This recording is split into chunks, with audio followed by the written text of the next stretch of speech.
Welcome to New View Advice with Amanda DeRocher. Hi, beautiful soul. Welcome to New View Advice. My name is Amanda DeRocher, and if you're new here, this is a healing-centered advice podcast where I offer guidance for the healing journey. I don't believe I have all the answers you seek. I believe you have all the answers. You just may need a new view and a little help along the way.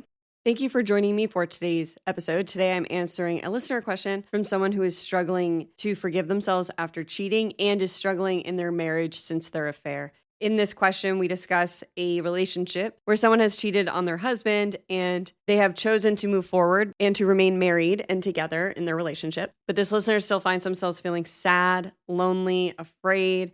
They feel like a lost and broken soul. So today we are going to talk about some steps that we can take to move towards forgiveness, but also how to move forward. Because after infidelity, so often, if both people are willing to work on the relationship can 100% be repaired. But it's so important for both people to commit to moving forward in the relationship and to learn to communicate and to do some inner work, because this question definitely, to me, points to having to do some inner work. I think when it comes to infidelity, it can feel so isolating, especially for the person who cheated, because society is so quick to judge people who cheat. I also want to give this little disclaimer up front, because people can get really mad at me when I talk about this topic. And sometimes people are cheated on by somebody who's really narcissistic, unapologetic, and has no feelings. Okay, that is real.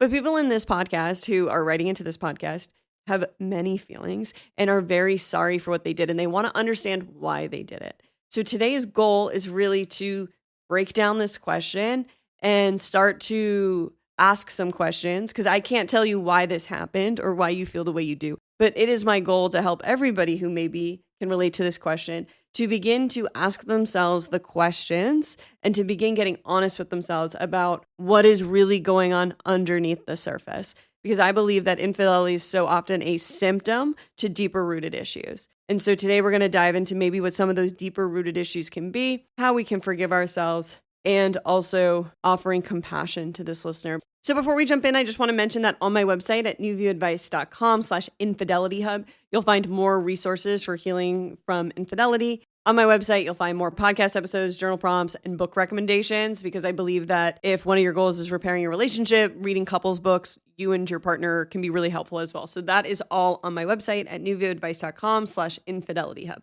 So with that, let's jump on into today's listener question.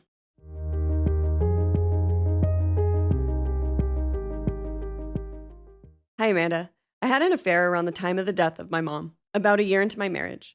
I had 2 babies, and my husband is not the most affectionate person. I did a lot of alone crying and made a lot of mistakes by drowning myself in alcohol and neglecting everything after my mom passed. I found someone who helped pick up the pieces, who made me feel loved and cared for and special, who gave me the intention I had searched for. But my affair lasted about a year, on and off, scared to break it off because I was afraid of him telling my husband. Finally, I did. I have since told my husband a couple of years ago, but last year I fell back into it. I had another affair. I was very intoxicated and don't quite recall it all, but later continued the conversations, though I never saw him again. My heart fell head over heels for this person because once again I felt seen, I felt heard, and I felt loved. That has since ended as well. I confessed to my husband. We have made it a year since then, but things with my husband once again are just roommate lifestyle, and I find myself depressed. I never want to make those mistakes again. I've stopped drinking. I stay home and with a small group of ladies if I do anything, but I just feel sad, lonely, and afraid. My husband always thinks I'm angry. I don't feel I am, but him constantly voicing that hurts. We still do not have a deep connection together, just a routine marriage. I want it to work, but I have no clue what to do. I grew up in a house where my parents loved us. My dad drank a lot and acted like a crazy person, but I can't ever recall not feeling loved. There was a lot of trauma there with fighting and my dad abusing my mom, but never us. Anyways, I struggle a lot with accepting forgiveness from God for what I did. I cry thinking that my place in hell is sealed. I'm a lost soul, a broken soul, and I don't feel I have any trusted friends to share with completely. I carry this alone. Thank you so much for this question. And before I dive into kind of pulling some pieces of this and trying to help you to move forward, I want to thank you for writing in this question, because I am grateful that you have reached out for help. Because with your question, I think that is the first step for you, is that beyond this question and beyond my answer here, I believe you need help. And I believe you need more people who you can rely on in your life. And that just might be beginning to open up to your husband and the friends you already have and your family. It doesn't mean those people aren't there, but you do not deserve to carry this burden by yourself. And I am so sorry that you have felt that you have to carry this all alone.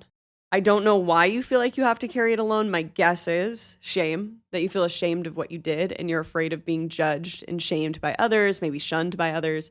Maybe your fear is that you will be left alone and abandoned if you share this. But the truth is you already feel alone. So I want to invite you to invite somebody into this. And if it can't be somebody in your present day life, I want to put it at the top of this episode that I really invite you to look into therapy, to look into relationship therapy, maybe to look into relationship coaching. I'm starting a podcast with a woman named Kelby Canut, and she does relationship coaching. I'm going to link her in the show notes for this episode because I believe that you are looking to move forward. That's what it sounds like. And you're stuck. And I am so sorry to hear that you feel so lost and broken, because nobody deserves to feel lost and broken. I have felt lost and broken so many times throughout my life. I don't know how much anybody has listened to this podcast before, but I am a trauma survivor. I'm a rape survivor. I'm a near-death experience survivor. I am a childhood trauma survivor. So I mentioned that because I understand what it feels like to be lost and broken. And it breaks my heart that you feel that way. It breaks my heart that anybody feels that way. I joke that empathy will be my fatal flaw, or it'll be my reckoning. I don't know. But I share my experience with being lost and broken with you because I know that you will not be here forever. You will not always feel the way you are feeling now, but it is going to require some work to move forward. And it sounds like you've had 2 affairs now. And it sounds like you likely didn't do much work on your relationship or yourself after the first affair. But it sounds like this second affair has really triggered in you wanting change in your life. And I think that rock bottom can feel so freaking hard, but also it can be a gift for us to get to the point where we cannot continue to live in our suffering anymore. Because yes, you've made mistakes, but you don't deserve to punish yourself for said mistakes for the rest of your life. I believe every mistake we make is forgivable. And I also believe that oftentimes the person who needs to forgive us most is ourselves. Because it sounds like you and your husband have chosen to move forward together. He knows what you've done. He still is choosing to be in the relationship as well. But it sounds to me like you are struggling to forgive you. You mentioned here that you're struggling to accept forgiveness from God. And you cry thinking of your place in hell. To me, that sounds like another way you are punishing yourself. You are continually telling yourself that not even just right now are you being punished, but you will continue to be punished for the end of time. And I do not believe that is the case at all. Your place in hell is not sealed. I truly don't even think there is a hell. I think planet Earth feels like hell to me at times, but we're not going to go there today. But you, I believe, are struggling with accepting forgiveness from God because you're struggling to forgive yourself. And I want to break down a few things I noticed in this question that may help you to begin to forgive yourself, or at least may help you to have more awareness, because you have a lot of awareness here, I want to mention throughout your question. And I think that it's just time for you to take another step into the awareness, which is likely going to require you to feel some feelings and to be a bit more honest with yourself. So first, let's start with some inner work, and then I want to talk a bit about your relationship. So if you were to begin to dive into inner work around why did you have these affairs and why are you having trouble forgiving yourself, I would start, if I were you, with looking at your childhood that you mentioned. So you mentioned that you grew up in a house where your parents loved you, but your father drank a lot, acted like a crazy person, but you don't feel like you weren't loved, but there was a lot of trauma. I don't want to challenge if you felt loved, but I do want to challenge that it sounds like there were things missing in your childhood. You mentioned that you had these 2 affairs because you felt seen, you felt heard, and you were given attention that you had been searching for. If your father drank a lot and acted like a crazy person and was abusing your mother, my guess is you didn't always feel seen and heard as a child. That there were many moments in your childhood when you needed to be seen and heard and you weren't. My guess is if you were witnessing those events as a child, you felt fear. You felt afraid. And yes, you said the abuse didn't come towards you, but you witnessed your mother in situations that you could not help and you could not change. And you witnessed a side of your father that was very scary, it sounds like. And I believe that children deserve to be protected and safe. This doesn't sound like you grew up in a protective and a safe environment.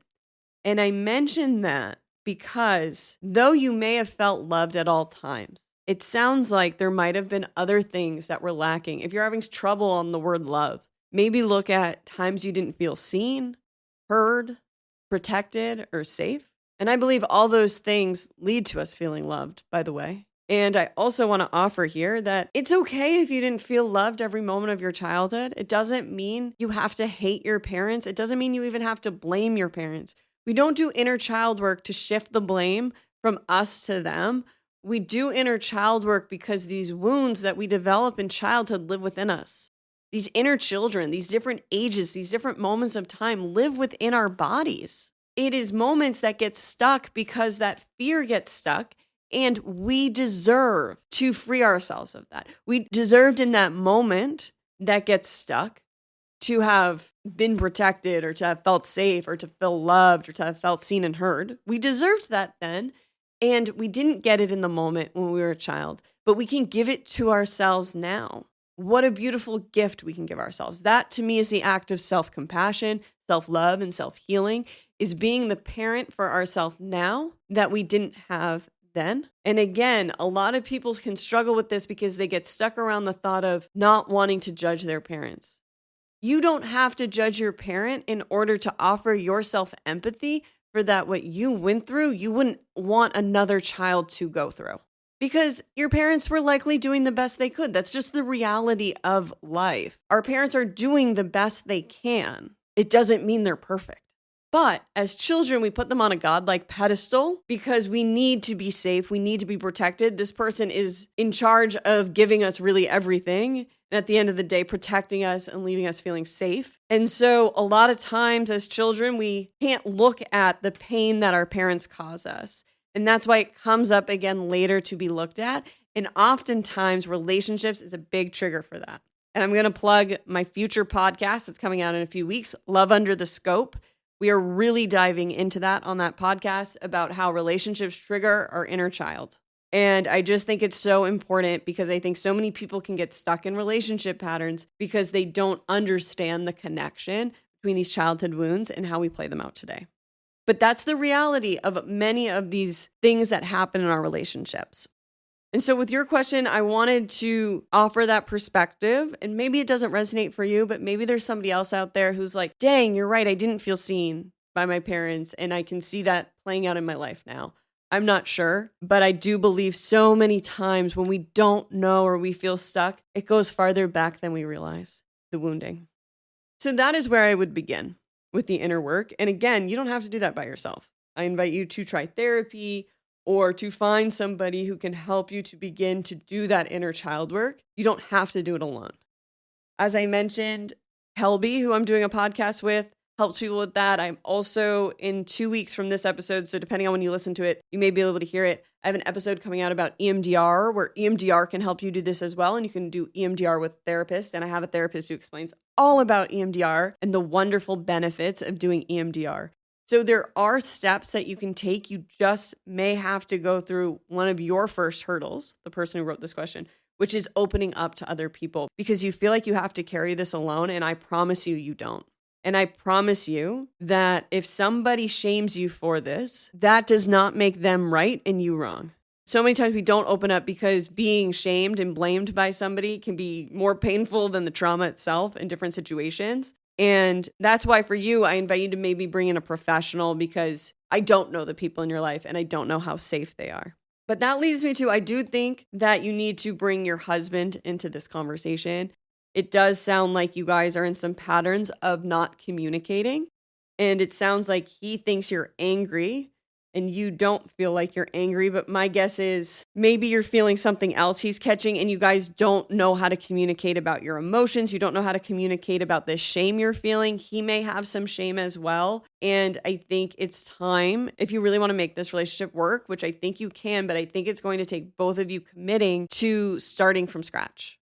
So in the past, I'll link it in the show notes. I did a podcast episode with Andrea Giles, who is a healing from infidelity coach. So I'll also link her website as well, because maybe she is somebody out there would be interested in working with who feels alone in this, because you don't have to feel alone. I really, really want you to understand that. I believe that the shame and the blame keeps us from seeking the help we need. So I know I may sound like a broken record at this point, but I really, really do believe that you will not feel this way forever.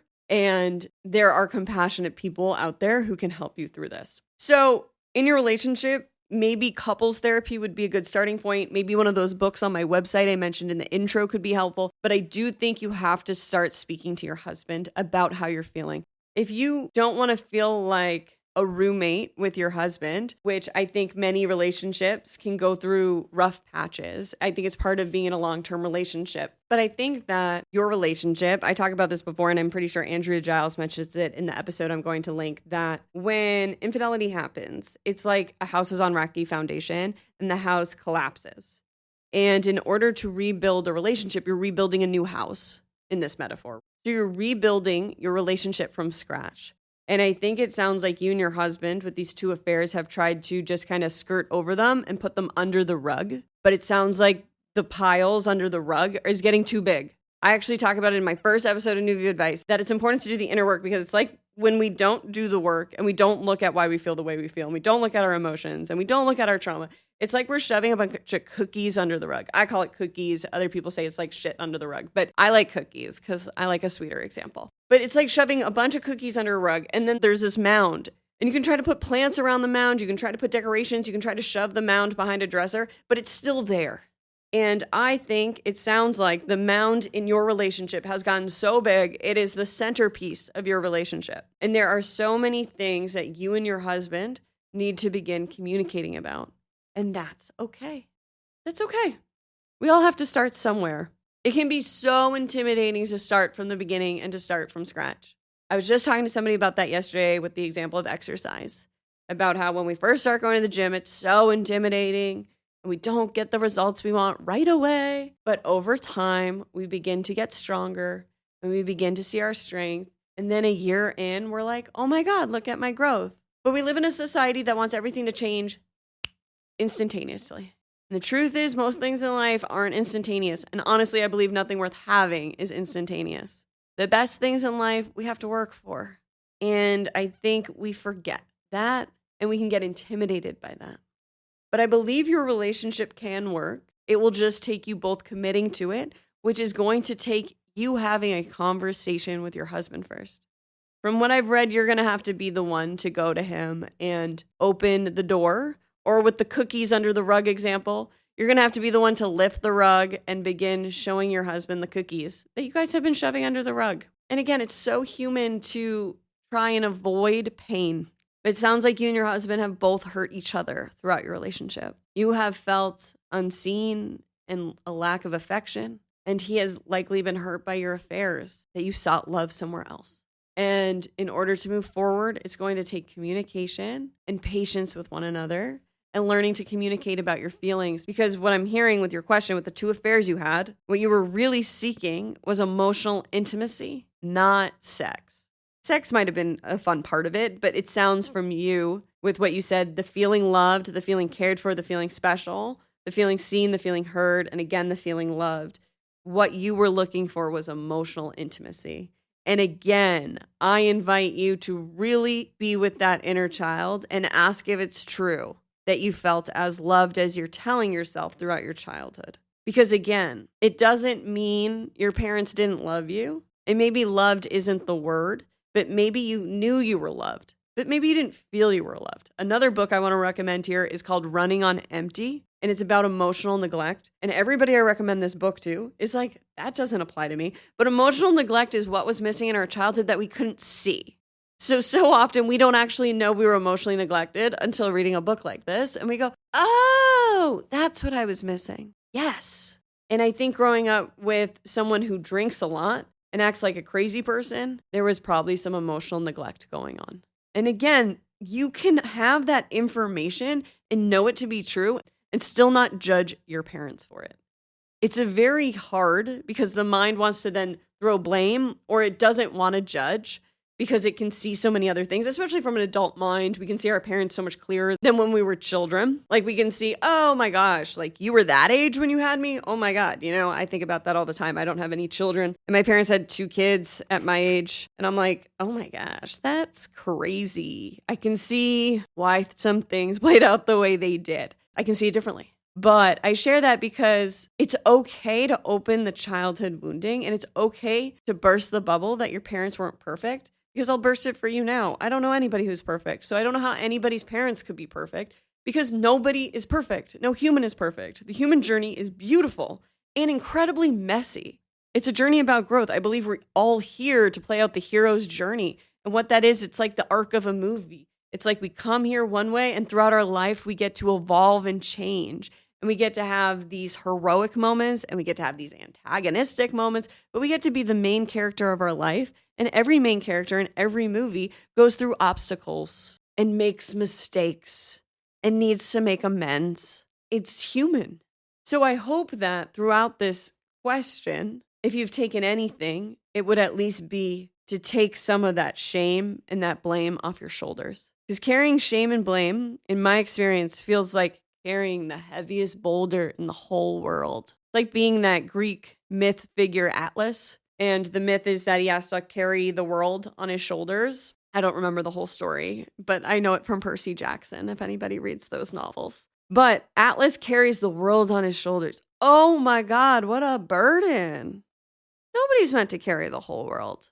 You are not meant to carry everything you're carrying. And my guess is you are carrying a lot more than even this one instance, which is why you feel so broken and so lost. And so for you, as I mentioned, I think finding somebody to help you through this is going to be really helpful. So again, therapist, a coach, a relationship therapist. Maybe you and your husband can start going to therapy once a week together. Because another thing I want to mention here is for both affairs, I'm wondering if there was an emotional trigger that got you to the point of having an affair. So it sounds like with the first affair, it happened around the death of your mother, which sounds like a very stressful time, which caused you to go to a coping strategy. You found somebody to take care of you. I'm guessing at that time, you did not have the tools or the skills to take care of yourself. Can you forgive yourself for that? Can you forgive yourself that at that point in time, you likely did not know better? It's hard for us to understand that, but the truth is you were likely doing the best you could at that time. You know, I'll give you an example from my life. I used to drink a lot. I'm also sober. It sounds like you've stopped drinking, and I commend you for that because I think that that's going to be really helpful for you on your journey too. I believe the inner work becomes clearer when we take away the things that we use to numb. But when I was a heavy drinker, I was really bad to my partner. I'll be honest. I used to drink so much, he'd have to carry me home from bars. He'd have to take care of me. I was reckless. I was reckless with my own life. I didn't have any regard for my life. And it was a burden on other people. And I lived with immense shame because I blacked out all the effing time. And I would drink till blackout and somebody would have to freaking carry me home. Somebody would have to take care of me. And I would wake up the next day with so much shame because I didn't want to be that way. But I didn't know how not to be that way. And people would say, just stop drinking. And there were many times I did try to stop drinking, but I literally couldn't. And why couldn't I? It's because I didn't have another coping strategy to handle the hell I was living in. And that's what I think happens is that life can feel like hell. It can also feel like heaven. But for many of us, when we are deep in our suffering, it feels like we're living in hell. And when I was going through the process of healing from rape and healing from child rape, I was living in hell. And the only thing that could make me feel better was a glass of wine. And that makes me very sad to see now that I didn't have the tools. I didn't know how not to pick up a drink when I had PTSD for a very long time. When I was whacked with things that most people will never even look at and won't even let me speak about in most rooms. I live with those things. I lived with those realities. And I share that because many people who listen to this podcast live with traumas that they have to, like you said, carry alone. And when we have to carry things alone that we never should have had to carry alone, it can lead us to doing things that other people would judge as irresponsible, hurtful, bad, shameful, blameful, when truly we're just trying to figure it out. We're just trying to survive. And it sounds to me like after the death of your mom, that might have been a place where you were at, that you just needed to survive. And this affair helped you do that. And again, does it make it right? We don't have to make everything right or wrong. It's just true. And what does that mean? That it was true for you? The forgiveness comes when you can see, I'm so sorry, self, that you didn't have another way to cope at the time. I didn't have the tools. It's like, say you have to fix a door and you have a toolbox, but all the tools you need to fix the door are missing. How do you fix the door? You don't. Maybe you then start duct taping it and you start like throwing it up and you try to shove it in there, but it's not actually fixed because you didn't have the tools in the toolbox that could do the job. It's the same thing that happens in our life when we don't have the tools yet, because you will get the tools. When you don't have the tools, we have to come up with something in order to feel better. It's a survival mechanism. It's a trauma response. It's devastating, and it's devastating and painful to look at, but it's forgivable because it's like, oh, that wasn't who I truly am. That was a trauma response. Dang, I am so sorry, self, that it's taken me so long to see that. And I mention that because with the first one, I see that with the death of your mother. And I'm wondering if, with the second affair, if there was another trauma response that was triggered. And it might have been a smaller event, but I'm wondering if maybe something happened in your marriage that day. Maybe you hit a boiling point, like the lack of communication just built up that you hit a breaking point. But these are the things that can help us to bring compassion to ourselves when we can see why we did what we did and we can understand that it came from a wounded place. One more example I'll give is like, think of a caged animal. Think of like a coyote. When we see coyotes out and about, they don't approach people. We don't really approach them, but they don't approach us. But if you were to cage a coyote, it likely would begin to snarl at you, claw at you, maybe try to bite you because it's caged and it's trying to survive. And that's what it can feel like when we're living with trauma or when traumatic things happen and we don't know how to feel like it, is we feel like we're caged and we act from a caged response. We feel backed into a corner. When we don't know what to do, when things are just getting worse and worse, we're just backing farther and farther into a corner, and then we can lash out. And my guess is these affairs might have been from a lashing out type of response where you were like, oh my God, I just need something to feel better. I cannot feel this way anymore. I need something. And I share all that because I hope a new view was brought to your situation today. My prayer is that you're able to see yourself with a little bit more kindness, a little more forgiveness, or at least that you see some steps you can take forward. And again, for you, you do not deserve to carry all this alone. No one deserves to carry anything alone. It's why I do what I do. I carried so much alone for so long, and that led me to the darkest places I have ever been. And I don't think it ever should have been that way. No one deserves to be isolated in their pain, and that includes you. So I hope something was helpful in this answer. I'm so sorry you are going through such a tough time, but I am sending you so much love. Thank you for this question.